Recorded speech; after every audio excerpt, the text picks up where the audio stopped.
चलिए इस वीडियो में हम sp संकरण की बात करेंगे। उदाहरण के लिए यहाँ पर आपके पास इथाइन का एक अणु है जिसका सूत्र C2H2 होता है। इसको हम कुछ इस तरह से बना सकते हैं, हाइड्रोजन कार्बन और ट्रिपल बॉन्ड कार्बन कार्बन के बीच में और फिर एक हाइड्रोजन।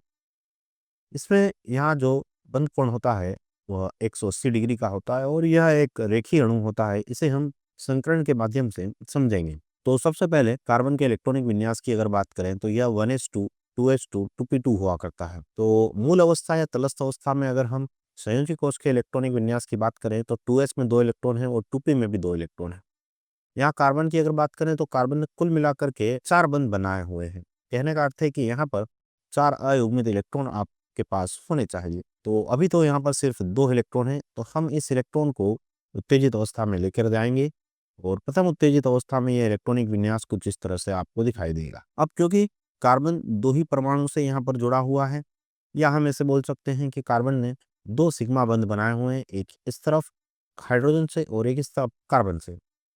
तो चूंकि संकरित कक्षक जो है वो सिग्मा बंध का निर्माण करते हैं और संकरित कक्षकों की संख्या मिश्रित किए गए परमाणु कक्षकों की संख्या के बराबर होती है, तो हमें यहाँ पर 2 सिग्मा बंध बनाने मतलब 2 संकरित कक्षक लगेंगे और 2 संकरित कक्षकों के लिए हमें 2 परमाणु कक्षकों को मिश्रित करना पड़ेगा। एक एस कक्षक और एक पी कक्षक हमें मिलाने होंगे।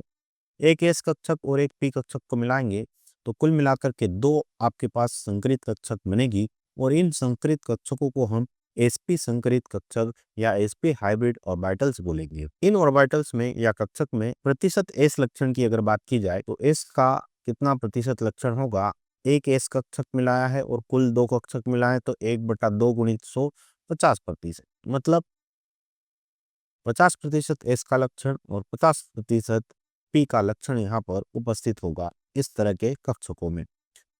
यहाँ पर त्रिविम में अगर sp कक्षकों के बीच के कोण की बात की जाए तो यह 180 डिग्री के कोण पर उपस्थित होते हैं।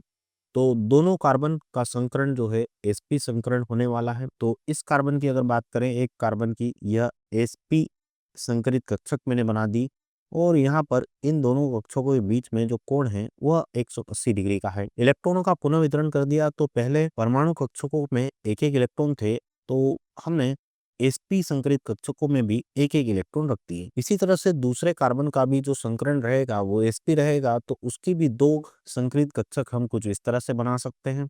यहाँ पर इन दोनों कार्बन की sp संकरित कक्षकों के बीच में यहाँ पर अक्षीय अतिव्यापन हो रहा है और इस अतिव्यापन से जो बंध बनेगा उसे हम सिग्मा बंध बोलेंगे।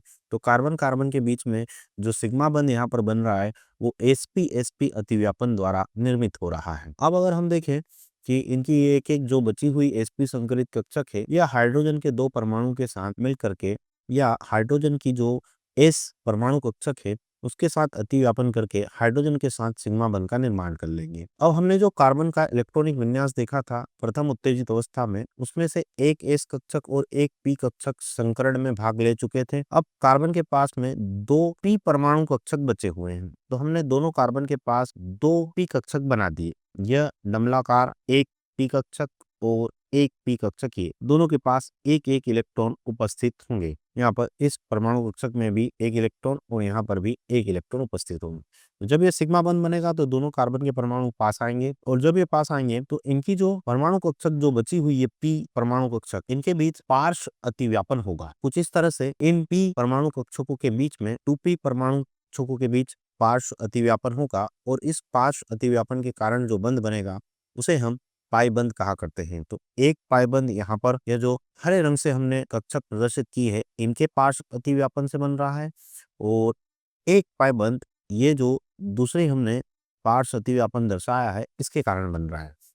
और यह जो अक्षीय अतिव्यापन हो रहा था sp संकरित कक्षकों का, इससे जो बंध बना था उसे हमने सिग्मा बंध बोला था। तो कुल मिलाकर के कार्बन कार्बन के बीच 3 बंध का निर्माण हो रहा है जिसमें से एक सिग्मा है और 2 पाई बंध है। एक और चीज, क्योंकि यहाँ पर कार्बन कार्बन के मध्य पाई बंध का निर्माण हो गया है इसलिए हम बोल सकते हैं कि यहाँ पर मुक्त घूर्णन संभव नहीं होगा। जब सिर्फ सिग्मा बंध बना हुआ होता है तो हम बोलते हैं कि परमाणु को हम मुक्त रूप से घुमा सकते हैं। तो कार्बन कार्बन के मध्य एक सिग्मा बंध बना है, 2 पाई बंध बने, कार्बन और हाइड्रोजन के बीच सिंगल बॉन्ड यानी सिग्मा बंध का निर्माण हुआ है। हम यहाँ पर स्टेरिक नंबर अगर कैलकुलेट करना चाहें जिसे सिग्मा बंध और एकाकी युग्मों का योग करके निकाला जाता है, तो इस कार्बन ने कितने सिग्मा बंध बना रखे? 2 सिग्मा बंध बना रखे और इस कार्बन के पास कोई एकाकी युग्म नहीं है। इसी तरह से इस कार्बन की भी हम बात कर सकते हैं, 2 सिग्मा बंध और 0 एकाकी युग्म।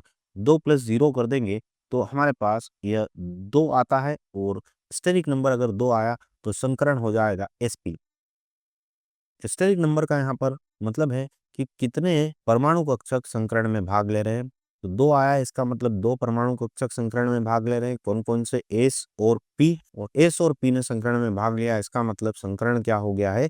sp। और बनने वाले जो संकरित कक्षक है उनको हम बोलते हैं sp संकरित कक्षक। कार्बन कार्बन के मध्य यहाँ पर 3 बंध का निर्माण हुआ। पिछले वीडियो में हमने देखा था जब कार्बन कार्बन के बीच में एक ही बंध था तब वहां जो बंध लंबाई थी वह 1.54 एंगस्ट्रॉम थी। जब 2 बंध बन गए थे तो बंध लंबाई कम होकर के 1.34 एंगस्ट्रॉम हो गई थी, और अब यहाँ पर 3 बंध है तो बंध लंबाई और कम हो गई है, यह हो जाती है 1.20 एंगस्ट्रॉम। तो हम बोल सकते हैं कि बंधों की संख्या बढ़ने से परमाणु के मध्य जो दूरी है वह कम होने लगती है। एक और उदाहरण से हम समझते हैं संकरण को। यहाँ पर कार्बन डाइऑक्साइड का उदाहरण आप देखें, कार्बन ने यहाँ पर इस तरफ एक सिग्मा बंध बना रखा है और इस तरफ एक सिग्मा बंध बना रखा है। तो जब हम स्टेरिक नंबर निकालेंगे तो 2 सिग्मा बंध और कार्बन के पास कोई एकाकी युग्म नहीं, मतलब 0, 2 प्लस 0 2 हो गया, मतलब संकरण में 2 परमाणु कक्षक भाग लेंगे। इसका अर्थ यह हुआ कि संकरण के कौन सा होगा? यहाँ पर sp संकरण होगा।